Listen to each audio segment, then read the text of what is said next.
tudo errado, mas ninguém vai me comprar. Quem não erra, né? A gente aprende os erros, né? Não pode se paralisar pelos erros, condenar, culpar, né?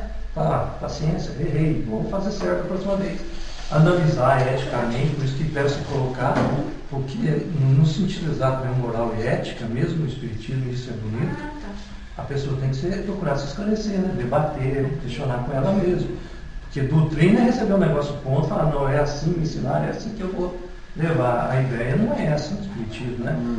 É realmente a pessoa chegar às raízes da conclusão dela, né? Se questionar. As outras doutrinas, do jeito que ele falou, tem que ser o que está escrito.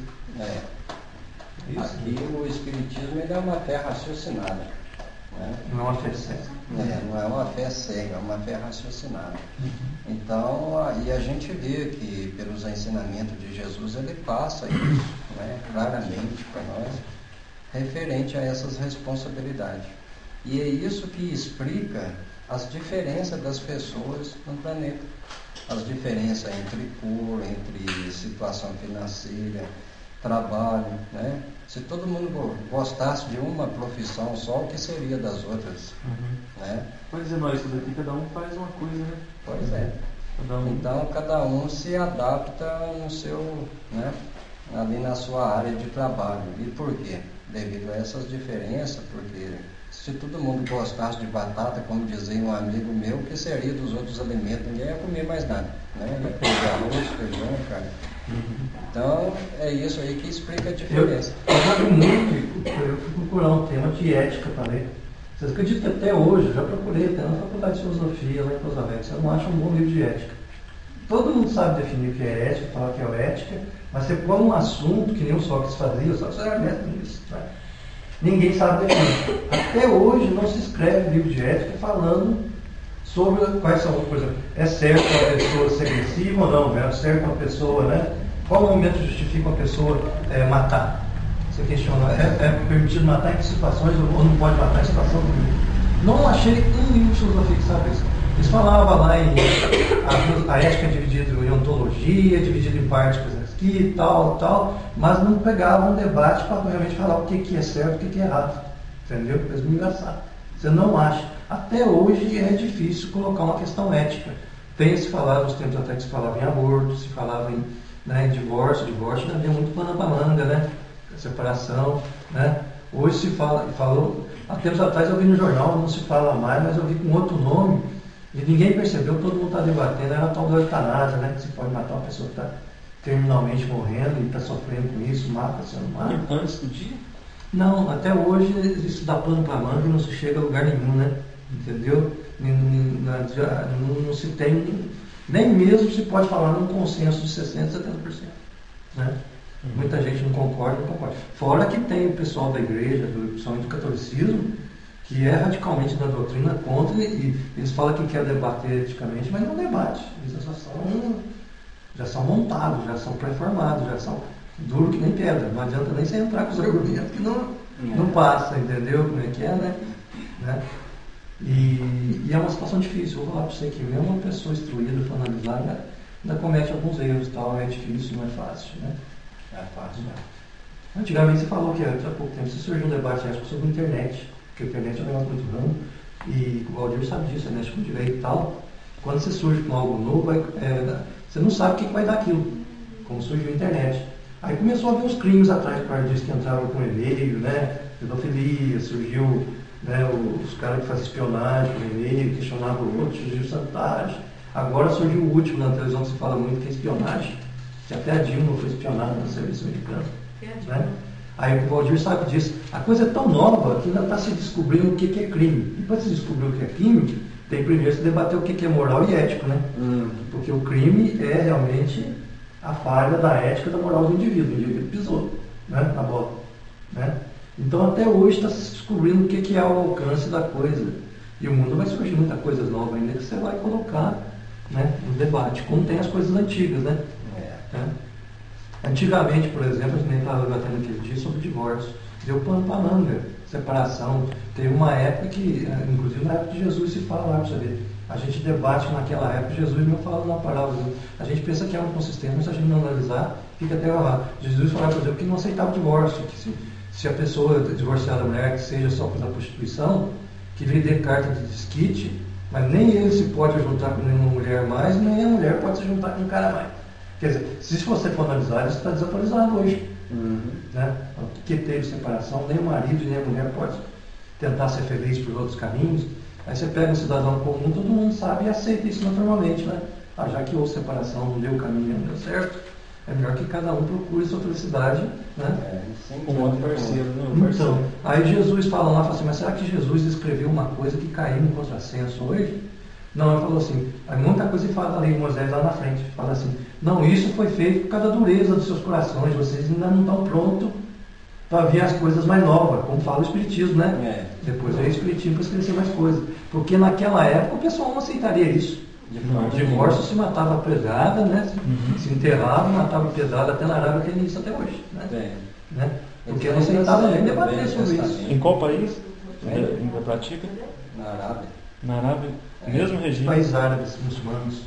Muçulmanos não aceitam isso, né?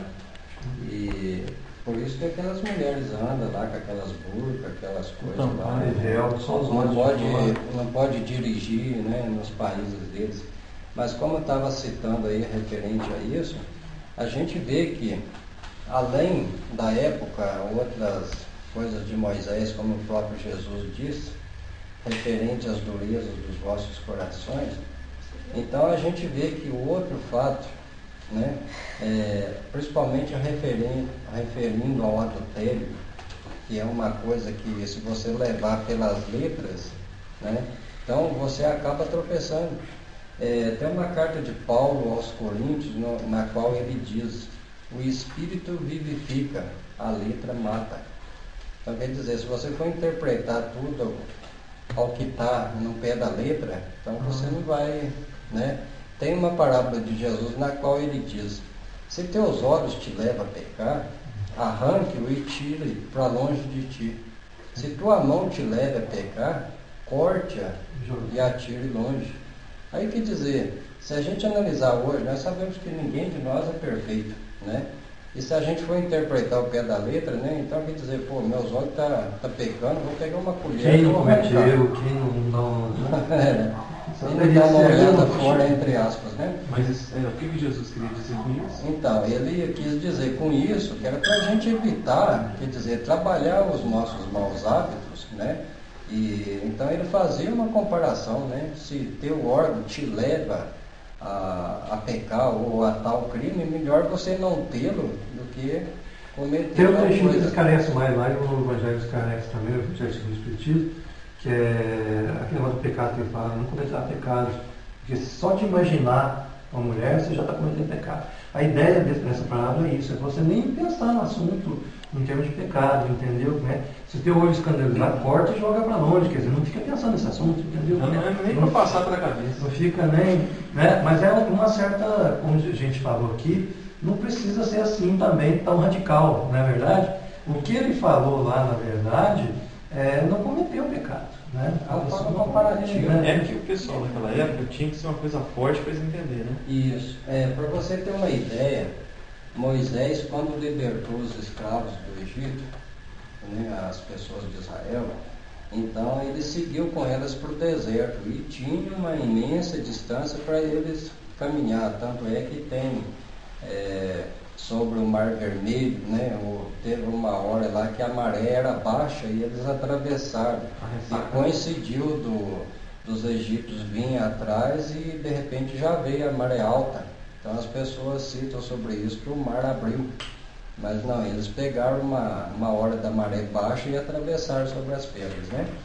E então Moisés chegou a dizer para as pessoas muita coisa que o próprio Jesus disse: toda árvore que meu pai não plantou será arrancada. E aí perguntam, como o Luiz citou agora há pouco, perguntaram a Jesus, né? Então por que Moisés disse isso? E como Jesus disse, eu vim para cumprir a lei, não para destruí-la. Só que, como Jesus disse, né, pela dureza de vossos corações, para não dizer o seguinte: é porque a mente de vocês é tão pequena que precisava de tal coisa. Né? Cai bem no que a gente estava lendo na questão da pérola aos porcos, né? Muita gente às vezes está ali No mínimo, O mais mas forte ele ainda que a precisa daquilo. O mais forte que tem que analisar é que Jesus também ele cita muito o inferno, e a gente sabe que o inferno do espiritismo não existe, né? Não, é só Será lançado ao fogo do inferno e tal. só um sinônimo de sofrimento. Mas é figurativo, né? Será lançado no lugar onde a pessoa vai se polir, né? Se purgar um pouco, né? Mas a gente sabe que no espiritismo não tem inferno, todo mundo mais cedo ou mais tarde vai vir, vai se arrepender, vai se purificar e caminhar para frente. É uma das coisas bonitas do espiritismo. Mas é cheio dessas alegorias lá. Porque era preciso usar as figuras que as pessoas na época entendiam para expressar o que, de acordo com a inteligência. É como se você fosse falar de helicóptero naquela época. Como é que você ia falar com helicóptero, né? Entendeu? Você teria que descrever que é aquele bichinho que voa assim, entendeu? Então faltam palavras para falar coisas espirituais. Então se usa alegorias, algumas vezes, né? Entendeu? Né? Mas você falar que está errado, não está. Existe um negócio que até hoje se comete um erro feio, que no Antigo Testamento se falava que a alma estava no sangue, então não podia comer carne com sangue. Os judeus até hoje não comem, eles limpam os animais, tem um negócio chamado kishmer. Eles abatem os animais e tiram até a última gota de sangue. Inclusive tem algumas coisas cristãs no Brasil que não para você fazer transplante de sangue, transfusão de sangue, né? Porque para transfundir as almas, né? Porque segue ao pé da Bíblia, que as coisas que veio lá naquele. Ao pé da letra, né? Então é aquela Testemunho de que Jeová. você serviu. Então seria transfusão de alma. É por isso que eles não Eles aceitam. não querem misturar as almas, né? Que fala que o sangue é onde está a alma do indivíduo, né? Onde corre a vida, aquelas coisas. Isso é da época do Pentateuco, o primeiro capítulo da Bíblia, da época de Moisés, que na verdade eles faziam aquilo lá porque eram providências, como a gente falou aqui, para combater as pragas, tipo lepra que havia, essas coisas. Eles lavavam tudo quanto é talheres, separavam, faziam 1001 práticas que ajudou a evitar doenças como a lepra, como aquelas doenças que existiam naquela época, e principalmente do sangue, essas coisas que tinham de não comer, porque muitas doenças são transmitidas, né, por sangue de animais. Então, era, na verdade, uma coisa que criou um sentido religioso, mas tinha um sentido prático, né, medicinal. Né? Só que com o passar das gerações, eles foram perdendo essas noções Foram evoluindo e isso foi e ficando. virou radicalismo, virou o que a gente chama de doutrina cega, né? Acreditar e nem. Naquela época do Velho Testamento mesmo de Moisés, até tem uma parte no livro de Êxodo, né, e então tem uma parte que o próprio Moisés escreveu que é proibido consultar os mortos. Tanto é que as religiões usam muito isso hoje contra o espiritismo. Mas por que Moisés fazia isso? As pessoas iam no cemitério, alguns se enterravam e mexia com o cadáver. Pessoas que tinham morrido de lepra, de doenças terríveis, elas estavam se contaminando.